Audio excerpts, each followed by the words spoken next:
Hacemos Más se realiza con el apoyo de Infograma TV. Ariana Tanca Maquiavelo es politóloga y actualmente se desempeña como viceministra de la Mujer y Derechos Humanos en Ecuador. Y es que yo antes de entrar al ministerio, quizás tampoco lo creía, pero antes de entrar al ministerio, ¿por qué pongo esto? Porque después van a creer que porque entré al ministerio y porque ahora trabajo y por eso. No, no va por ahí.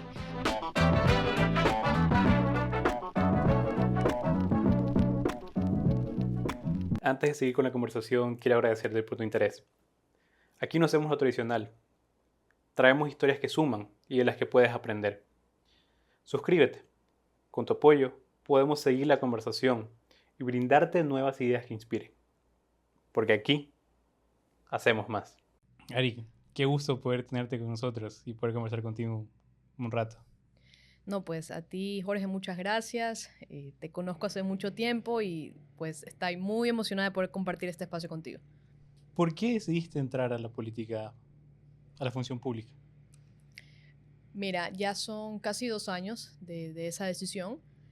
Yo creo que siempre he tenido una profunda convicción de servir a mi país desde diferentes cosas, sobre todo en el ámbito social. Y cuando recibí la llamada del presidente, para mí no lo pensé 2 veces. Bueno, sí, un poquito lo pensé por el tema de mis hijos.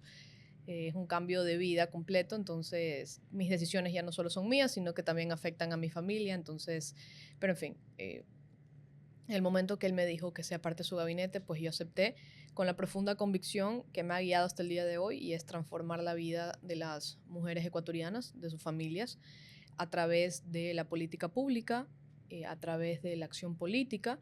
Y quizás algunos, tú te vas a acordar, quizás los que nos están viendo, que yo siempre estuve muy activa en redes, siempre me ha gustado mucho la política y en el momento de que se abrió esta oportunidad fue un momento de pasar del diagnóstico, de la opinión, a realmente a cristalizar, a hacer la práctica, a hacer realidad, todas esas cosas que yo hablaba en las entrevistas, en Instagram, en lo que sea. Dije, bueno, este es el momento de, ahora sí, pues poner toda la teoría a la práctica. Ahora sí es el momento de, ya no opinamos, ya no diagnosticamos, ahora sí es hacer. ¿Cómo fue ese camino? Porque como tú indicas, eh, empezaste desde la sociedad civil, elaborando análisis, haciendo tu opinión, tratando de marcar un poco la agenda y proponiendo ciertas cosas. Pero me imagino que de ese ámbito, luego a pasar a la práctica como tal, a territorio y a hacer muchas más cosas, te encuentras también sobre todo con realidades de la función pública o del Estado ecuatoriano como tal, que quizás desde la parte externa uno no puede tener conocimiento. ¿Cómo fue ese cambio? ¿Cómo fue esa transición?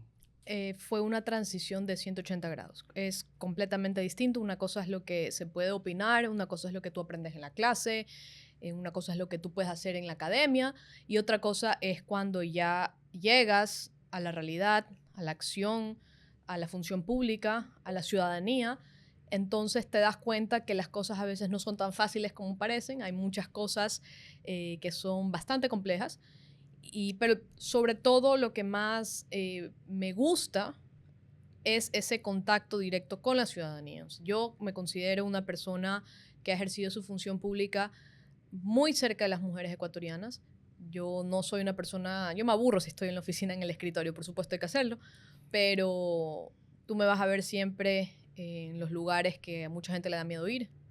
Yo voy bastante a Durán, voy bastante para su vivienda, estuve casi un mes metida de cabeza en Esmeraldas, voy bastante para la Isla Trinitaria, me conozco muy, muy bien esos barrios que muchas personas tienen esta perspectiva o esta visión de solo que hay noticias de Crónica Roja, pero hay gente muy valiosa, hay mujeres muy valiosas y que necesitan que se las visite, que las escuchemos y de alguna forma esas necesidades poderlas canalizar a través del Estado ecuatoriano, los diferentes ministerios, ¿no? Por supuesto, yo no tengo todas las soluciones, pero en el momento que tú te sientas a escuchar, porque ni siquiera es que tú vas a hablar, tú vas a sentarte a escuchar lo bueno y lo malo y intentar solucionar de a poco todas esas pequeñas necesidades, esos problemas y esos errores que como funcionarios públicos podemos cometer o cuando la ayuda no ha llegado específicamente a alguien.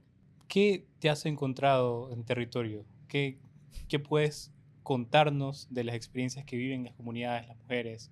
¿Qué es lo que tú has visto, pero quizás nosotros, desde lo externo, o quizás también porque no podemos estar en todas Por las comunidades de supuesto. Ecuador? ¿Qué vemos? ¿Qué hay ahí?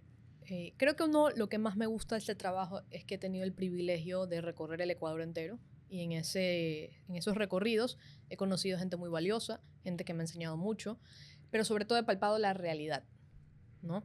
Y aún así creo que no lo conozco todo, pero he visto casos muy desgarradores de violencia intrafamiliar, de a veces que cosas que de repente podemos ver en las noticias, pero otra cosa es cuando tú te sientas cara a cara con una madre que su hija ha sido víctima de femicidio. Y yo sé que hay muchas cuestiones alrededor del femicidio y quizás algunas personas que nos están escuchando cuestionan la palabra femicidio, cuestionan la palabra o la frase violencia de género. Eso es un debate ideológico y ahí se lo dejo a los académicos. Pero es una realidad que 7 de cada 10 mujeres ecuatorianas sufren algún tipo de violencia.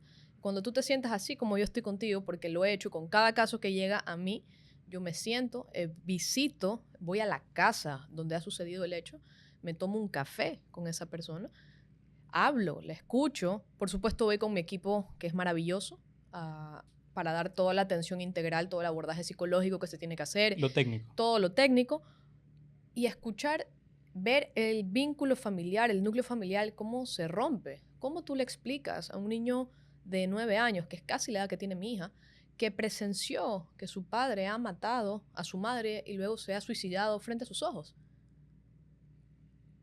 La universidad no te prepara eso. El paper que leíste de fortalecimiento democrático tampoco. Eso solo es cuando te tomas tu trabajo en serio, vas, das la cara y conocer a quienes tú estás sirviendo. A esta madre que es abuela al mismo tiempo, ¿no? Que ahora se tendrá que hacer cargo de 2 personas, dos chicos. O sea, un niño de 9 años y una bebé de 3 o 6 meses. Que encima me acuerdo clarito, esto lo visitamos, fue un jueves, un viernes, y me acuerdo que el lunes era su cumpleaños. Y pues ahí organizamos con nuestro equipo de Centro Violeta de Babahoyo, le organizamos por lo menos que tenga una torta, un ápice de normalidad dentro de tanta tragedia. Uy, pero, entonces, esa es la realidad. Y te digo un caso como los miles que recibo. He ido más veces a la morgue de lo que desearía. He escuchado tantas malas noticias, tantas cosas trágicas como lo que te he comentado, pero también hay muchas cosas buenas. También hay cosas muy positivas como conocer a las beneficiarias de tu política pública. Nosotros tenemos un programa de emprendimiento que se llama Emprendamos con Inclusión y Sin Discriminación, y conocer a aquellas mujeres que han sido parte de una política pública que la pensaste, la soñaste, la trabajaste, y ya ver que se cristaliza en una mujer que tuvo 70 horas de preparación académica para sacar un negocio adelante, que recibió un capital semilla de $5,000 y nos recibió en su pequeño local. Pudimos conocer cómo hacen los velas, cómo hacen los jabones. Entonces, son las 2 caras de la moneda. Quiero separar esa respuesta en 2 áreas. Primero, quiero quizás enfocar un poco en la primera parte de tu respuesta, que es estas historias de las mujeres que tienen diferentes situaciones, diferentes problemáticas que pasar. ¿Cómo sobrellevas eso? Porque yo me imagino que debe ser tu normalidad y es algo que no debería ser normal, pero como persona que está encargada de esa parte, es algo que lo vives cada día. Es duro, como tú dices, no debería ser, y al principio me afectaba mucho, al punto que de verdad me quedaba traumada, pero ahora han pasado 2 años y ya lo sé llevar un poco mejor, y lo único que te da tranquilidad en ese momento es saber que tú hiciste todo lo que estuvo a tus manos para acompañar a la familia que ha vivido un trauma como un femicidio. Pero sin duda cada vez que llega un caso de estos no te deja de impactar, porque créeme que cuando tú piensas que lo has visto todo, ahí es cuando la vida te manda algo que no has visto nunca. Entonces, por suerte también tengo un equipo maravilloso de seres humanos que me ayudan a llevar esto, tanto en lo laboral como en lo personal. Tengo una red de apoyo muy importante que definitivamente sin eso, pues no es muy difícil, pero aprendes a llevarlo. ¿Cómo logras, cómo se puede lograr? Porque a veces entre lo posible y quizás lo deseable puede existir un camino, pero ¿cómo puedes cambiar estas vidas de estas personas que seguramente llegan a ti o tu equipo va hacia ellas, pero terminan siendo quizás un porcentaje de algo mucho más grande Ujú, que todavía no, y eso nuevamente va de la mano con entre lo posible y lo deseable. Muchas ujú, veces no puedes llegar a todos exacto. por ese motivo. ¿Cómo combinas eso entre el cambiar a estas personas que sí puedes llegar, pero qué haces también luego con ese otro porcentaje, el que Esa, quisieras, pero no puedes? esa es quizás como funcionarios públicos el dilema que todos tenemos, porque las limitaciones son claras, son limitaciones territoriales y de diferente tipo, pero yo creo que ahí la clave es la política pública bien hecha, la política pública pensada en su sostenibilidad, política pública hecha de forma técnica, no de forma política, técnica, para que se pueda implementar por fases, para que empieces con un focalizado y luego se vaya expandiendo en su extensión y así poder llegar a la mayor cantidad de personas, siempre teniendo en cuenta los limitantes reales de la función pública, que van desde el presupuesto, que van desde la territorialidad, desde el talento humano.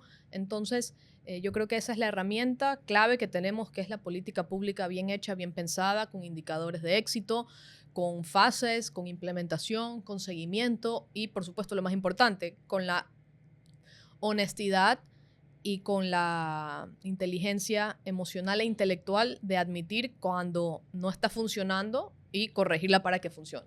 Quisiera que nos puedas compartir algo que alguna de esas mujeres a las que tú has podido conversar, con las que tú has podido llegar con seguramente un plan, con alguna política pública en concreto, quizás alguna anécdota o algo que algunas de esas mujeres te hayan dicho a ti. Uf, hartísimo, pero creo que la que más me llevo en el corazón fue la primera vez que hicimos las graduaciones del programa Emprendamos con Inclusión y Sin Discriminación, hace más de un año, porque primero pues tienes que tener esta capacitación de 60 horas académicas y luego ya empieza el proceso, es como un Shark Tank, yo le llamo, ¿no?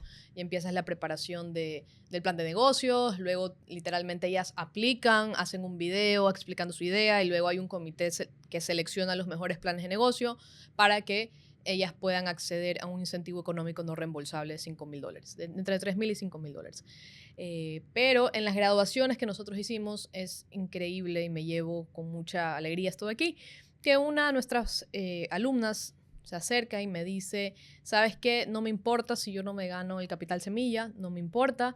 He aprendido muchísimo en este curso de capacitación. No me sentía merecedora de poder acceder a una clase universitaria, es una persona que no se había graduado de la universidad, no me creía merecedora de eso, no me creía capaz de yo comprometerme a 60 horas conmigo misma, no me creía capaz, no me creía capaz, y ella se demostró a sí misma que claro que es capaz y que sí es merecedora, que es una persona digna, sujeto de derechos. Entonces, esa anécdota siempre me la llevo, de que estos cursos que nosotros damos, esta política pública, mejor dicho, no solo transforma en el objetivo de la política pública, que es la autonomía económica de las mujeres, y eso, bueno, aquí entramos en la parte técnica, pero previene la violencia, mejora los niveles, bueno, aporta a la economía local, fomenta la asociatividad, bla, bla, bla, bla, bla. Más allá de eso, que es hermoso, tú ves un cambio en ellas mismas, en su autoestima, en cómo se ven a ellas mismas. Y ese también es algo que nosotros trabajamos mucho, que es la independencia emocional. Entonces creo que atacamos a dos frentes aquí, lo económico, lo emocional, y que se sienta sujeto de derechos, porque todo esto a ti te ayuda a abrir los ojos. A muchas mujeres les cuesta ver cuando están en situaciones de violencia, de vulnerabilidad, porque las mujeres solemos normalizar muchas cosas. Pero entonces ahora vienes, recibes este curso que, ojo, no es solo de cómo sacar el negocio adelante, pero también hay un módulo específico en el que hablamos de prevención de violencia. Entonces como que todo les va haciendo clic en la cabeza. Entonces me llena de orgullo escucharlas un antes y un después. Como esta señora. Y también lo que me gusta es que no solo ves chicas jóvenes, ves señoras también. Entonces lo pensamos también en este rango de edad hasta los 60 años y más. O sea, para mí es muy importante que cualquier mujer a la que nos está viendo, los que nos está escuchando cuando voy a las radios o los eventos que hacemos, sepa que también hay un lugar para ella. Pero es, en resumen, este cambio de antes me veía de una forma, termino el curso y me veo de otra forma. Independiente si accedo al capital semilla en este caso. Pero esa fue una historia muy que me marcó a mí. Permíteme profundizar en esa parte, en esa política pública específicamente. ¿Cómo podemos incentivar la independencia económica de las mujeres?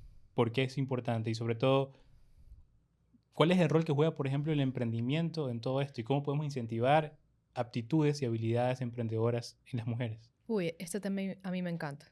A ver, aquí hay dos cosas muy importantes. La primera, el acceso a educación, o sea, formación profesional. No te estoy hablando de una carrera universitaria ni nada, te estoy hablando de finanzas personales, de cómo sacar un negocio adelante, contabilidad, temas, como te digo, no necesariamente tienes que ir a la universidad. Entonces tenemos que hablar primero de acceso a formación y acceso a financiamiento. Son dos cosas clave, que en el caso de las mujeres en Ecuador esto es un desafío. ¿Por qué? Porque, por ejemplo, muchas mujeres no tienen historial de crédito, porque no pueden acceder.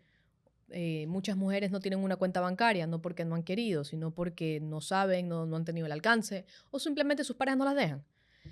¿Qué más? No título universitario, no tienen título universitario, no porque no han querido ir a la universidad, sino que probablemente por situaciones de pobreza, de vulnerabilidad, incluso embarazos adolescentes, no han podido ingresar o no han podido terminar la universidad.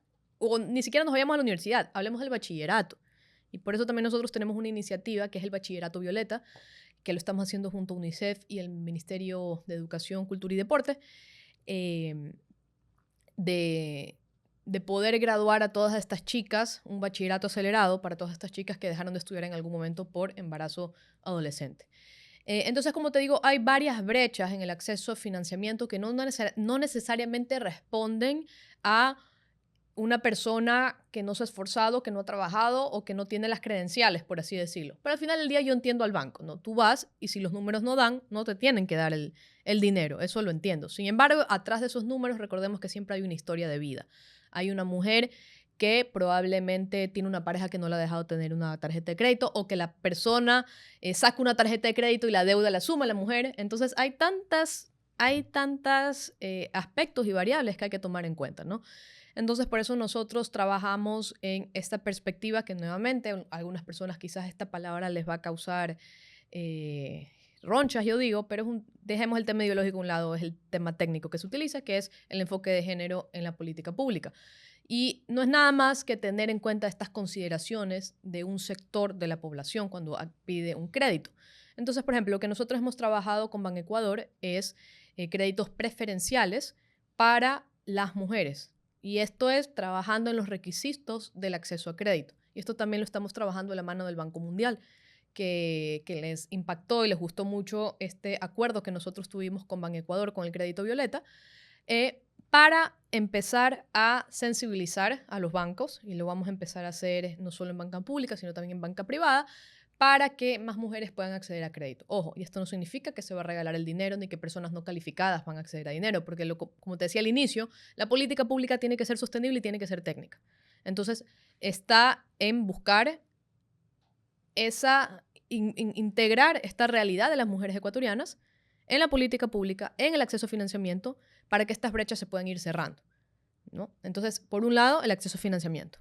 Y por el otro lado, el acceso a la formación, que es importante. Entonces, con esos dos componentes, es ahí cuando las mujeres pueden sacar estos negocios adelante. Porque las cifras dicen que en Ecuador, en promedio, los emprendimientos mueren a los 3 años. Y eso es, en parte, y siendo la mujer ecuatoriana más emprendedora que el hombre, que emprende por necesidad, es decir, porque no ha encontrado una oportunidad de empleo formal en el mercado laboral. Entonces, en la medida que como Estado ecuatoriano podamos fomentar dos cosas al mismo tiempo, el acceso a educación, como te digo, idealmente la universidad, pero la realidad es muchas mujeres que no pueden ir a la universidad, pero por eso nosotros tenemos estos cursos de formación técnica y profesional, y el acceso a financiamiento. Yo creo que esas son las dos cosas que tenemos que hablar, que poner sobre la mesa, cuando hablamos de emprendimiento, especialmente para sectores vulnerables, para mujeres que normalmente no pueden acceder a un crédito. No estamos hablando de una persona que ha logrado tener cierto nivel de educación, que ha tenido cierto nivel de ingresos y que puede acceder a un crédito. Entonces, yo creo que hay que expandir y hay que ver con lupa a toda esta población que no puede acceder a crédito, las razones por las que no puede acceder a crédito, ver cuándo podemos flexibilizar esos requisitos para que puedan acceder a crédito, que tengan formación, finanzas personales, cómo manejar los créditos, cómo manejar la deuda, etcétera. Y cuando tú combinas la educación con el acceso a financiamiento, es ahí donde tú vas a realmente hablar de que estás cerrando las brechas y de el acceso efectivo, o lo que se dice, por ejemplo, el acceso sustantivo a la equidad, ¿no? Entonces, nuevamente, esta palabra puede causar un poco de revuelo, pero esta es la realidad. Hablemos de esa parte del revuelo, porque seguramente hay muchas personas que lo ven desde el otro lado. ¿Por qué es importante tener enfoque de género en una política pública? ¿En qué implica también eso? Como les decía, el enfoque de género a muchas personas le puede causar revuelo interno. Como les dije, el tema ideológico se lo dejo a los expertos, a los académicos que les encanta hablar de estos temas. Yo lo hablo de una perspectiva técnica y lo hablo de una perspectiva de algo que veo todos los días en mi trabajo. Entonces, cuando se habla de enfoque de género, no es ni más ni menos que tener en cuenta esta perspectiva de que la experiencia de los hombres y de las mujeres en ciertos ámbitos no es la misma y hay brechas. ¿Qué son brechas? Hay desigualdades, como te digo. Y por cosas muy simples, el hombre no puede quedar embarazado. Ya. Entonces hay muchas mujeres que, porque quedan embarazadas muy jóvenes, no terminan el bachillerato y desde ahí empieza un círculo vicioso. No terminas el bachillerato, no accedes a la universidad, no tienes trabajo y eso es un loop de violencia, de un entorno de violencia, porque muchas niñas, y hablo de niñas porque he tenido casos de niñas, no es voluntariamente que se embarazan. Estamos hablando también de un contexto de violencia sexual y muchas veces y muchos de esos casos son el mismo núcleo familiar. Entonces, cuando la gente se espabila, cuando se dice enfoque de género, violencia de género, equidad, femicidio, entonces hay un problema mucho más grande que la palabra. Yo siempre digo, ponle la palabra que tú quieras, ya, no me importa, búscale un sinónimo, un antónimo, la palabra que te suene más bonita. Pero el problema existe. Y existe en este caso de que hay niñas que quedan embarazadas de sus propios tíos. Y hay que hacer algo para que eso deje de pasar y para que aquellas que sobrevivieron eso, su vida no termine ahí y que esa historia no les marque ni les ponga una cruz y que puedan rehacer su vida y que puedan tener autonomía. Que esa situación, sí, te va a marcar el resto de tu vida, pero no te define. Porque tienes oportunidades, porque tienes acceso a empleo, porque tienes acceso a educación, porque tienes acceso a oportunidades. Entonces, como siempre te digo, el tema ideológico para los académicos. Y si no les gusta la palabra, busquemos otra. Yo feliz de la vida, yo no me complico. Pero y no ignoremos el tema de fondo. O sea, ¿tú consideras en sí que no solamente basta con tener una política pública que se englobe, digamos, en general, me invento, hablar de emprendedores como tal, hombres y mujeres, sino también poder entender el contexto de cada grupo que conlleva Exacto. los subgrupos? A eso iba a decir. Yo lo hablo porque he sido ministra de la Mujer y ahora viceministra de la Mujer tras la fusión al Ministerio de Gobierno. Y te lo hablo porque ese es mi grupo objetivo. Y ese es lo que la ley me da mis competencias para actuar. Pero eso no quiere decir que hay un grupo dentro del grupo masculino que no tenga sus propios desafíos. Hablemos también de, por ejemplo, los hombres de pueblos y nacionalidades, los hombres montuyos, los hombres negros, afroecuatorianos.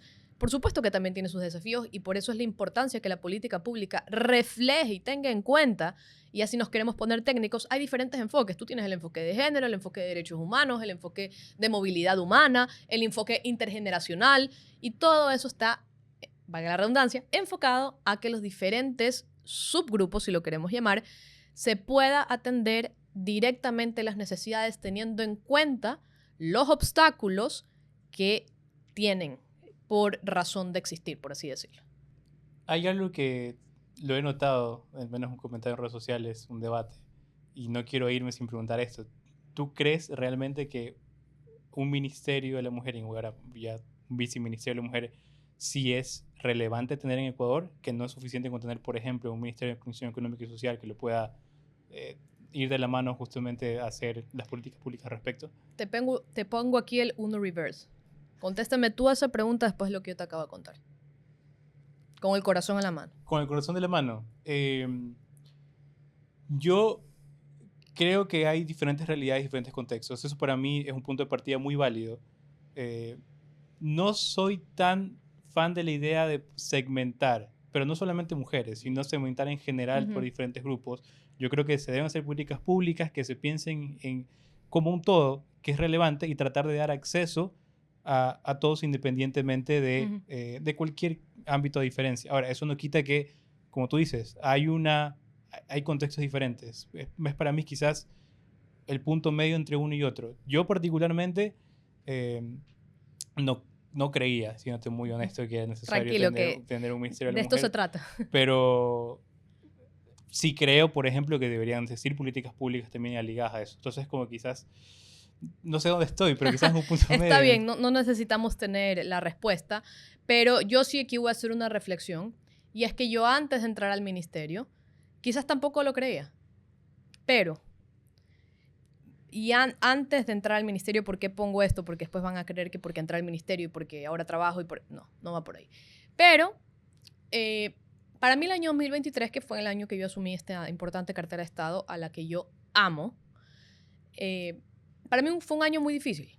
Fue un año, y voy a tener que revelar mi edad, pero el año 2023 yo tenía 29 años, yo tuve un divorcio a esa edad, ojo, no lo digo como el fin del mundo, pero fue un año muy difícil para mí a nivel personal, y fue un año, y durante mucho tiempo, fueron cosas que a mí hicieron clic, ¿ya? Durante muchos años de mi vida. Eh, y en ese año yo entendí lo que yo criticaba en Twitter o en X.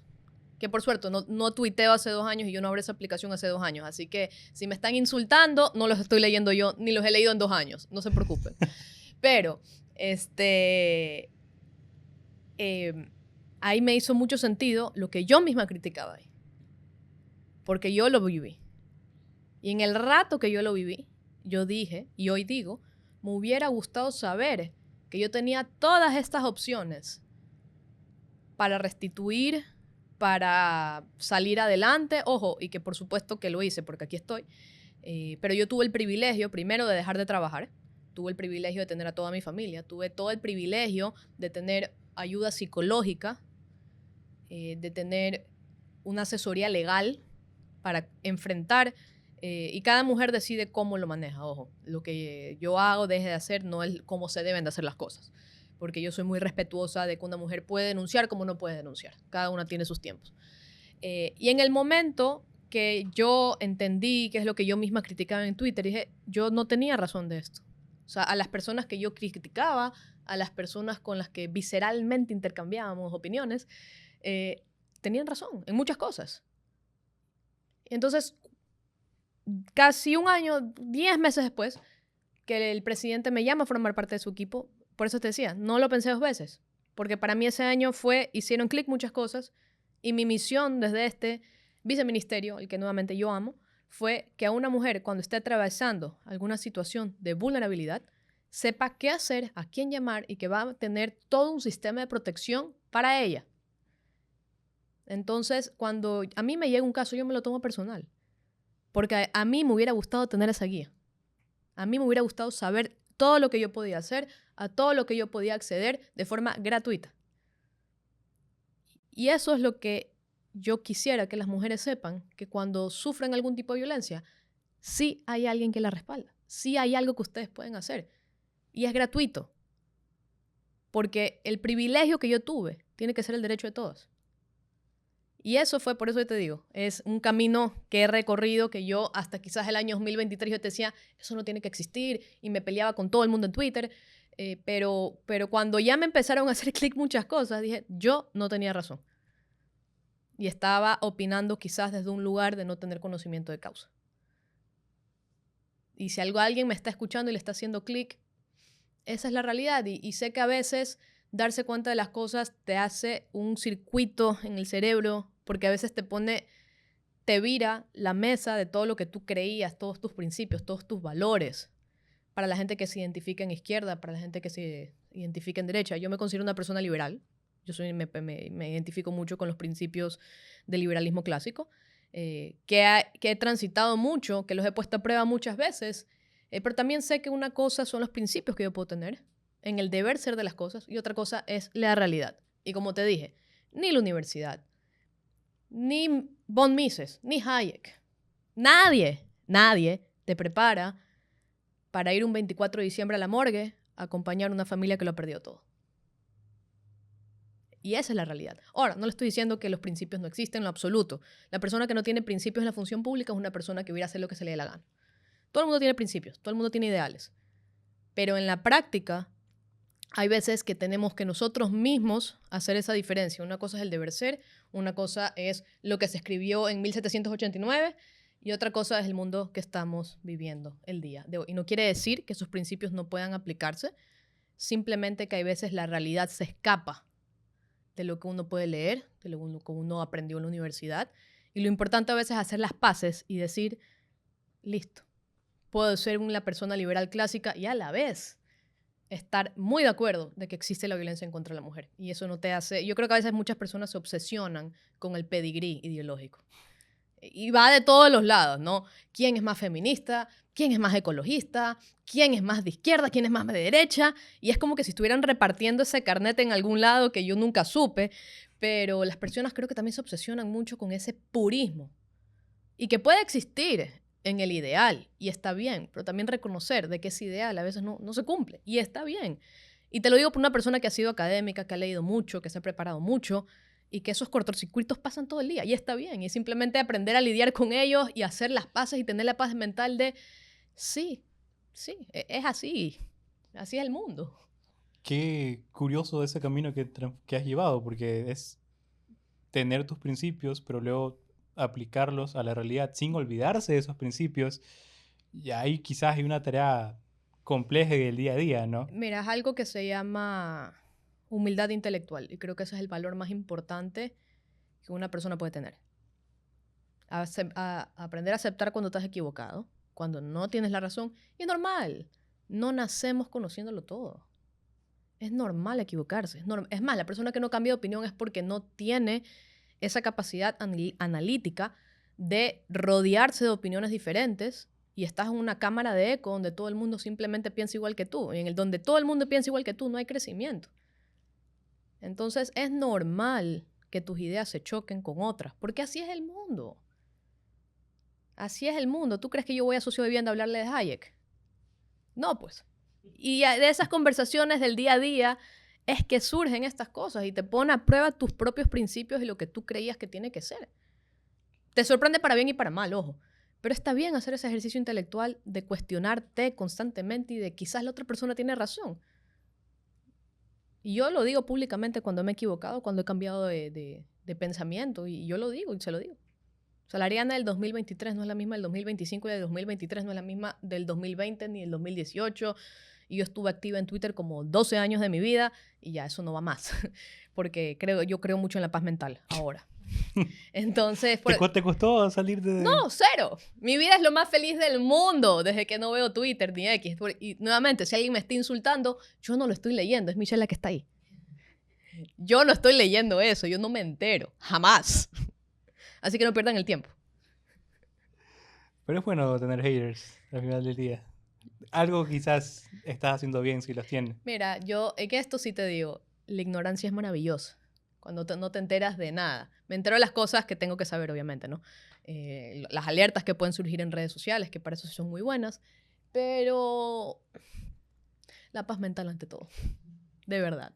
Eso ya, cuando tienes responsabilidades serias en la vida, andar perdiendo el tiempo en redes sociales, viendo lo que la gente dice de ti, que muchas veces no te conocen, no conocen en general, ¿para qué amargarte? Entonces, ¿para qué se amarga, amigo, insultándome en redes sociales? Porque yo ni siquiera lo estoy leyendo. En ninguna de mis dos cuentas. Busca la tercera, por si acaso. Y no, mentira, no tengo. Lo vas a hacer buscar una tercera. Ariana, ¿qué estoy ignorando de la afición pública? Desde el lado en donde me encuentro, sociedad civil, tratamos de analizar el ambiente político, económico, social, las propuestas, siempre tratando de al menos creer que se puede hacer mejor país, que se puede progresar, que se puede desarrollar. Un ámbito donde tú estuviste muchos años. ¿Qué estoy ignorando hoy de la función pública que al no tener esa experiencia adentro, y no sé si el interés, pero ¿qué ignoro realmente de eso? Esa es una gran pregunta y aprecio mucho que me la hagas porque es algo que yo también aprendí. Y es que a veces nosotros podemos opinar desde lo que yo puedo conocer de ley, del reglamento, Pero yo creo que a veces ignoramos mucho los procesos internos que puede existir alrededor de un ministerio, los procesos internos que pueden existir, me invento, en algún tema de contratación pública. Hay veces en que nosotros podemos citar una ley sin darte cuenta que un ministerio está regulado por 800 más, ¿no? Entonces yo creo mucho que hay que ser muy riguroso en entender no solo el contexto legal, político, pero también la parte administrativa de cómo funciona la función pública. Hay mucho que no se sabe y está bien no saberlo, porque no todos somos funcionarios públicos, ¿no? Y Pero tampoco se puede saber todo de todo. así es, pero sí les recomiendo que, y a las personas que están de este lado como tú, sí les recomiendo siempre cuando no entiendan un tema, preguntarle a alguien que haya trabajado o que esté trabajando, y no solo en el qué opina, sino cuál es el marco legal, cómo estás operando. O sea, y recordemos que aquí hay varias cosas, que va desde la Constitución, la ley, los reglamentos, pero también existen los acuerdos ministeriales, los decretos ejecutivos, las resoluciones, y no solo de lo que está en la rama del Ejecutivo. De repente hay una resolución del CNE que a ti también te cae y te regula o que te pone un limitante para hacer X cosa, o del Consejo de Participación Ciudadana, digamos, alguna resolución que te implique, o de la Corte Constitucional, alguna sentencia que te afecte, ¿no? Entonces hay varias cosas que creo que hay que tener en cuenta, y hay que contextualizar los eventos políticos. Siempre creo que hay que mirar no solo a la ley y los procesos, pero también la academia, cuál es el debate que hay atrás de eso, porque los problemas políticos se repiten una y otra vez. Es importante conocer siempre también el debate que ha existido, cuál es la experiencia que existe en otros países con respecto, me invento si estamos hablando de una ley, etcétera. Pero yo creo que mi recomendación sería siempre los procesos internos que hay en cualquier ministerio o institución pública. No es lo mismo cómo funciona un ministerio, cómo funciona un municipio, por ejemplo, cómo funciona la asamblea. Entonces yo sí, esa sería mi recomendación. Y está bien, como tú dices, a veces acceder a la información puede ser difícil. Pero si tienen a alguien que trabaje en alguna institución pública, pregúntenle. Pregúntenle, y no qué opinan, sino qué proceso, cómo estás regulado, cómo generalmente funcionan estas cosas. Por ejemplo, hay personas que piensan que yo hago investigaciones de derechos humanos. Yo no investigo eso, papito, eso es la Defensoría del Pueblo. ¿Ya? Entonces, hay muchos temas de competencias que los nombres a veces pueden ser engañosos. Entonces, yo en materia de derechos humanos, yo simplemente funciono interlocutor entre Estado ecuatoriano y Sistema de Naciones Unidas, o la OEA, ¿ya? Organismos internacionales y obligaciones internacionales. Pero yo no investigo ni sanciono posibles vulneraciones de derechos humanos. Eso le compete a la Defensoría del Pueblo, quien tiene la competencia constitucional de investigar, incluso de identificar responsables, sin merecer también lo que tiene que hacer la justicia nacional e internacional. Entonces, a veces, este es un ejemplo, por ejemplo, hay temas que han sonado mucho, que las personas han pensado que yo he tenido que hacer algo cuando la competencia se le otorgan a otra institución. Ojo, y eso no es botarse la pelotita, pero yo solo puedo actuar hasta cierto punto. Y puedo dar soluciones hasta cierto punto y en el marco de mis competencias. Entonces creo que eso es muy importante también, las competencias que tiene cada institución pública para hacer las cosas, que no es otra cosa que es la responsabilidad que te da la ley para actuar. ¿Cuál ha sido la lección más importante, quizás la más humana que has sacado estando dentro del sistema? Nunca es suficiente. Siempre falta algo, para bien y para mal. Las personas siempre esperan algo más de ti y tú siempre esperas algo más de lo que más pudo haber hecho. Pero eso creo que en eso se resume. Eso y esto es muy ingrato. La función pública es muy ingrata. Entonces, creo que lo más importante, por eso te digo, es tus principios bien claros, porque si no los tienes claros, no sabes hacer las cosas, no sabes cómo actuar, te empiezas a justificar. A mí me ha pasado. A mí han venido personas que se han sentado en mi oficina a ofrecerme coimas. Por supuesto que los he mandado volando. Y me he ganado muchos enemigos haciendo eso. Pero si yo no tuviera mis principios firmes y lo empiezo a cuestionar, a matizar, bueno, ¿quién se va a dar cuenta? Porque los principios se prenden a prueba cuando nadie te está viendo. Yo puedo aquí venir a dar una clase de ética, pero realmente la prueba está cuando nadie me está viendo. Y me parece una falta de respeto que aquellas personas pensaron que yo iba a ser capaz de recibir eso. Entonces, creo que eso es lo más importante dentro de la función pública. O sea, reconocer de que no tienes la solución para todo y siempre va a faltar algo, La gente siempre va a pensar que fallaste. Y lo otro es, si no tienes principios, no tienes nada. Tienes que tenerlos bien firmes. ¿Cómo podemos evitar que existan personas sin principios en la función pública? Yo, a ver, voy a ser honesto aquí. Sabes que nos conocemos hace años y yo de hecho siento una gran admiración por el trabajo que has realizado, no como ministra, sino cómo te he visto crecer. Hemos crecido, creo Hemos que crecido a juntos, la sí. par en general. Y cuando te anunciaron en el 2023 como ministra de la Mujer, yo estaba feliz porque sentía que al menos iba a estar alguien que tenía principios y que iba a ser alguien digno para un cargo público. Independientemente si yo pueda estar o no estar de acuerdo con las acciones concretas de uno u otro ministerio, creo que ese tipo de personas en la función pública hacen falta. Pero ese tipo de personas como tú, suelen ser así, pequeñas, en un gran ambiente y una gran población, y sobre todo en la función pública. Pero ¿cómo podemos hacer para que existan más personas así? ¿Sabes qué? Yo creo que eso es como una lotería, honestamente, y siendo crudamente hablando. ¿Por qué? No muchas personas están dispuestas a aceptar un cargo público. Las personas buenas no están... No sabes a mí lo difícil que fue conformar un equipo. Porque las personas que yo llamé primero no quieren... Y está bien, por si acaso, esto no es una crítica, estoy relatando un hecho. No muchas personas quieren entrar al sector público porque sienten que van a salir heridas, en todo sentido. No se quieren... ¿Cómo es? No se quieren poner las botas. Y está bien, no es nada malo. No es nada malo. Pero hay muchas personas que cuando se les llaman para servir al país, no aceptan, porque les da miedo. Y está bien, nuevamente, ojo, esto no es ninguna crítica. ¿Ya? Si a ti te llaman el día de hoy, ¿tú aceptarías? Depende, hay muchos factores Está en la bien, mano. es que está bien. O sea, créeme que yo cuando recibí esa llamada tampoco estaba... tú más conocido. Yo, de mi boca, las personas que me conocen, cuando yo les dije que una de mis aspiraciones en la vida era estar en donde las papas queman. Nunca.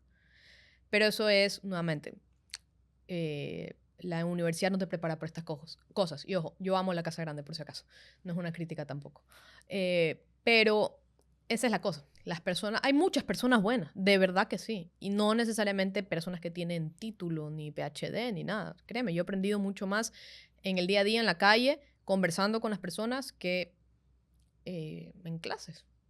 Y está bien, es normal. Pero a lo que voy es que muchas personas que son muy buenas, que son muy valiosas, no quieren entrar a la función pública por lo que representa la función pública. Que lamentablemente hay un estigma de que todos los funcionarios públicos son malos y no es así. Yo he conocido gente muy, pero muy, muy valiosa. Y no en cargos altos, te estoy hablando desde asistentes, desde los técnicos, gente muy, pero muy valiosa que de verdad tiene una convicción de servir. Hay mucho mito alrededor de la función pública y yo mismo los he repetido, pero hay gente muy valiosa. Y yo sí creo en la profesionalización de la función pública, porque esa es la única vía que tenemos a tener un Estado que sirva bien. Y parte de eso es que buenos profesionales sean parte de la función pública, ¿no? Que se renueven, que no existan estos muebles que tienen el nombramiento y nunca más los puedes mover y ya no les interesa servir al ciudadano, sino que simplemente están ahí, ¿no? Pero hay mucha gente buena dentro de la función pública y perfiles que también podrían hacer un cambio, que yo de hecho a muchos de ellos los leo, los veo en entrevistas, y yo sé que algunos les han hecho la propuesta de ven, y dicen que no, porque les da miedo, por la razón que sea, porque hay mucho en juego, por supuesto que hay mucho en juego. Esto es un sacrificio. Yo sacrifico no estar con mis hijos. Yo sacrifico tener que manejar mi casa por WhatsApp y a control remoto desde Quito, o desde Esmeralda, o desde, bueno, Durán es aquí mismo donde estamos, pero desde todas las provincias que yo recorro. Es un sacrificio. Entonces sí, hay mucha gente buena, muchísima. Y que les animo, de hecho, a que hay que cambiar muchas cosas, pero hay que ponerse la camiseta. Entonces cuando te llamen, acepta. Ojo, esto no es una invitación ni nada.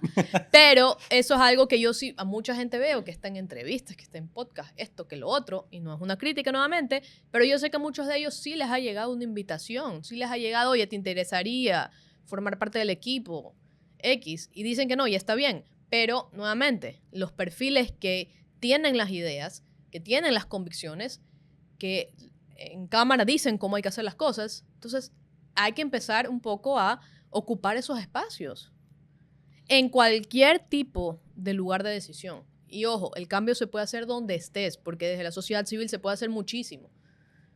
Pero seamos francos y seamos sinceros, la política pública, la legislación se hace en otros espacios.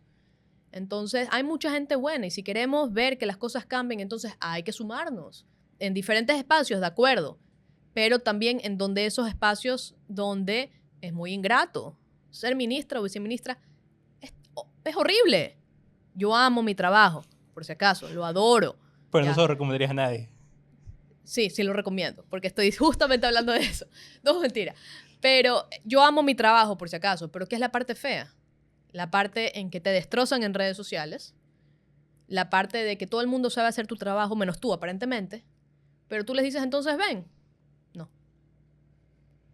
Ojo, y cuando yo he tenido casos de violencia en contra de las mujeres, vengan pues, acompáñenme. Vamos a territorio, pues vamos a Durán. Nada. Entonces es muy fácil y muy valioso, o dicho sea de paso, opinar y todo lo que quieras, pero si queremos ver que las cosas cambien, hay que empezarnos a tomar las cosas en serio y a hacer que las cosas cambien. Entonces, yo puedo hacer un foro con jóvenes, pero ¿no será que son los mismos de siempre? Entonces, ¿por qué no democratizamos más los espacios? ¿Por qué no nos vamos a Durán a hablar con los jóvenes? Hablar con el chico que tiene adicciones, hablar con el chico que tiene pensamientos suicidas. Entonces sí, hay muchas cosas que se pueden hacer a la sociedad civil, pero también hay que cambiarnos el chip. Y eso, ojo, es un dilema interno que yo tenía. ¿No será que yo estoy haciendo esto para las mismas personas de siempre? Y no como crítica, sino para las personas que de todos modos sí tienen acceso a esos espacios. Y eso fue algo que a mí siempre me hizo ese dilema. ¿No será que a mí me falta? Y ese nuevamente es otro. Siempre nos falta más que hacer. Pero repensemos los espacios y democraticemos. Porque no será, y tú me lo responderás mejor que yo, pero en los foros no vemos a las mismas personas de siempre. Y no está mal, pero también hay, en el tema mujeres, gente muy valiosa, pero hay lideresas barriales que no tienen cuenta de Twitter. Hay lideresas barriales que están muy de acuerdo con el presidente Daniel Noboa. Y no tienen cuenta de Twitter. Y no tienen la barra brava ahí que te haga pedazos en Twitter o que mueva ¿cómo es que le dicen? La tuiteada, se organizan para tuitear una hora. Hay muchas mujeres de a pie que yo no las veo en esos eventos porque no las invitan, porque no las conocen. Entonces hay liderazgos que son de a pie, que llevan años haciendo lo que están haciendo, pero no son visibilizadas. Y ahí es lo que yo voy. Los programas están llegando a todas las personas. La misma pregunta que tú me hacías. Entonces, cuando vayamos a los eventos, preguntémonos eso. ¿Estoy realmente con mi capacitación llegando, transformando las realidades? Porque si no, nos vamos a quedar en los mismos 5 pelagatos que nos vemos en todos los eventos. Y yo también he estado en tu lado, en sociedad civil. Y en ese entonces yo siempre me cuestioné esto. ¿No será que yo solo estoy llegando a las mujeres, o cuando tenía mi página de Instagram, ¿no será que solo estoy hablando para un sector de mujeres que tienen acceso a internet? Me entiendo, que viven en San Bordón, en Los Ceibos, en Quito, lo que sea. Pero ¿dónde estoy? O sea, estoy llegando realmente a la mujer más vulnerable. Y como te digo, hay muchos liderazgos, muchas mujeres, muchas jóvenes que tienen opiniones valiosísimas, pero no tienen acceso a estos espacios. Primero porque no conocen, que yo sé, porque conozco humanamente, que si a ellas les llegara esa información, estuvieran de cabeza ahí. Porque te conozco a ti. Pero eso sí que nos plantea un poco de salir de la burbuja. Y ojo, todos vivimos en una burbuja.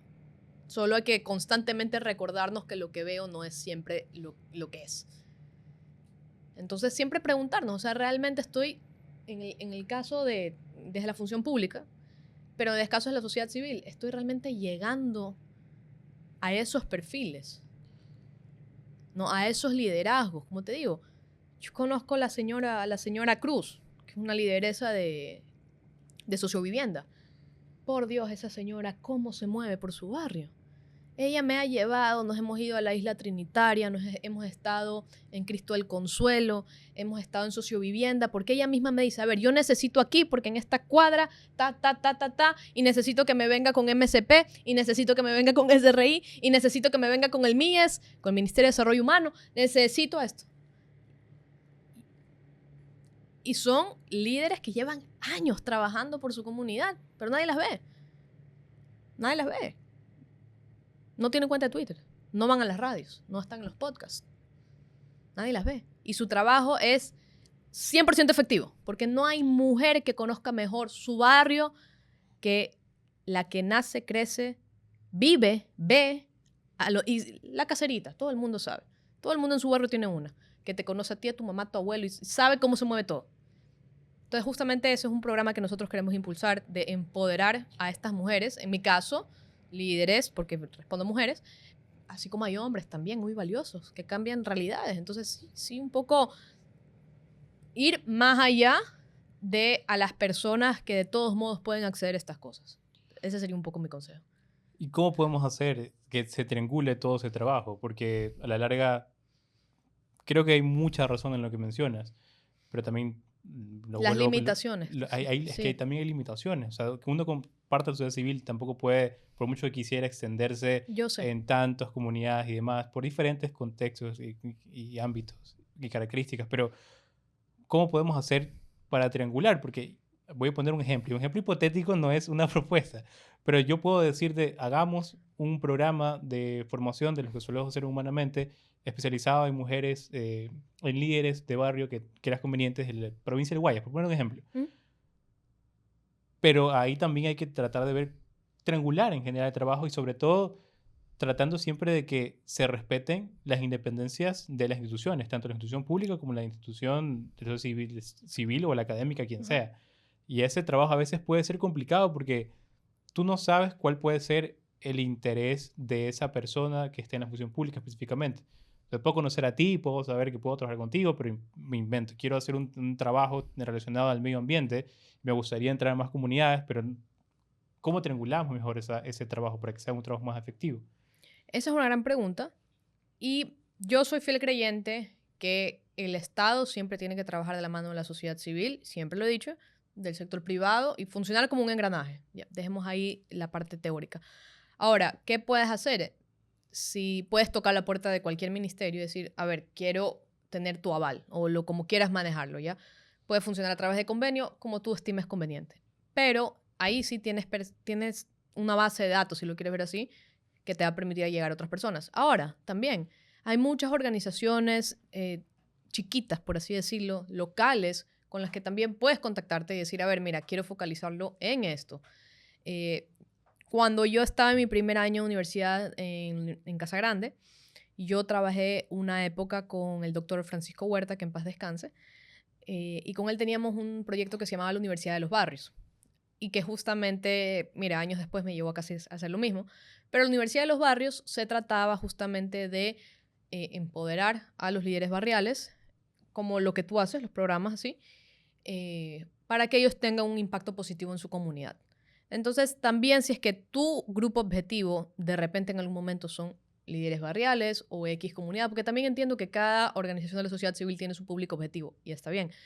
Pero si quieres dentro de tu público objetivo llevar un subgrupo, yo siempre les voy a recomendar conversen, caminen y conozcan. Por ejemplo, dentro de los gestores culturales, ahora tenemos el próximo sábado un evento muy bonito con la Fundación Caribu, que es del Cisne 2, que ellos es como un centro cultural que está orientado a que los niños afroecuatorianos conozcan su cultura, conozcan de la marimba, conozcan de todo lo que implica. Es una fundación que recibe a los niños después del colegio, los ayuda a hacer las tareas, pero les enseñan a las chicas desde, por ejemplo, modelaje, música, etc. Y el señor Carlos Valencia es lo máximo. Es lo máximo y, por ejemplo, en este caso, haberlo conocido a él y a toda su fundación, a mí me abrió las puertas a un sinnúmero de mujeres que yo de otra forma no hubiera conocido. Entonces, para mí yo veo mucho valor en el liderazgo comunitario, en el liderazgo barrial, porque son personas que puede ser que no tengan un título, pero la experiencia les ha dado mucha sabiduría, mucho don de hacer las cosas. Ellos no son personas que dicen lo que van a hacer, simplemente lo hacen. Entonces, mi recomendación en ese aspecto es tengamos esta perspectiva de aquellos líderes barriales, líderes comunitarios, que pueden ser jóvenes también. Entonces, ampliar las convocatorias nunca está mal. Ariana, como tradición para finalizar nuestro podcast, siempre solemos hacer 2 preguntas a nuestros invitados. La primera es, ¿qué pregunta te gustaría dejar a nuestra audiencia? ¿Qué idea, qué pensamiento tú has cambiado? ¿En qué has cambiado de parecer? Si es una, si es dos, si es tres, ¿en qué temas? Creo que eso nos motiva mucho intelectualmente a ver nuestro crecimiento, haga la redundancia intelectual. Y por último, ¿qué cambio te gustaría ver en la sociedad? Yo quisiera ver una sociedad más humana definitivamente, de tener esta conciencia en primer lugar que no lo sabemos todo. En segundo lugar, dejar de juzgarnos tanto. O sea, yo creo que necesitamos un poco más de humanidad en el día a día. Y volviendo al tema, si usted va a tuitear algo, acuérdese que atrás de esa cuenta hay una persona. Si la va a insultar, adelante, pero asegúrate de que lo que estás diciendo por lo menos tiene algo de verdad. ¿No? Entonces, esa humanidad creo que nos hace falta a todos. Y creo que el mundo es cada vez más complejo y lo que te diferencia es esa humanidad que tú puedes tener en los momentos más chiquitos del día. Porque realmente el carácter de una persona no se ve en las grandes decisiones, se ve en las decisiones del día a día, porque al final del día esa gran decisión que tú tomas es el cúmulo de todo lo que tú haces o dejas de hacer en el día a día. Hay un libro que a mí me encanta de Adam Smith que se llama La teoría de los sentimientos morales, lo cual se lo recomiendo. Y en una parte de ese libro, él habla de cómo se van estableciendo los estándares morales de una sociedad, ¿no? Y es que todos los días tú tienes la decisión de hacer las cosas bien o hacer las cosas mal. En lo más chiquito y en lo más grande. Desde que ves un billete de $10 ahí y en vez de guardártelo, preguntas, oye, Jorge, ¿es tuyo? ¿Me explico? Eso. Yo creo que eso es lo que nos hace falta, darnos cuenta de que no nos podemos proyectar como seres humanos perfectos porque no lo somos. Y es humanidad, entendiendo que hay esa imperfección en el día a día y está bien, ¿no? Sobre todo un mundo más humano.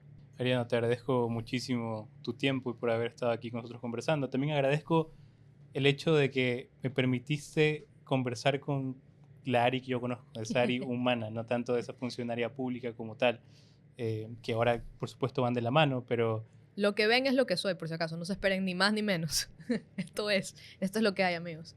Pero siempre es bueno saber que esa persona todavía está ahí, es esa persona con principios, con valores, y eso creo que espero que la función pública se llene con más personas de ese tipo, que creo que le hace falta al Ecuador, independientemente de quién esté gobernando, cuántos años pasen.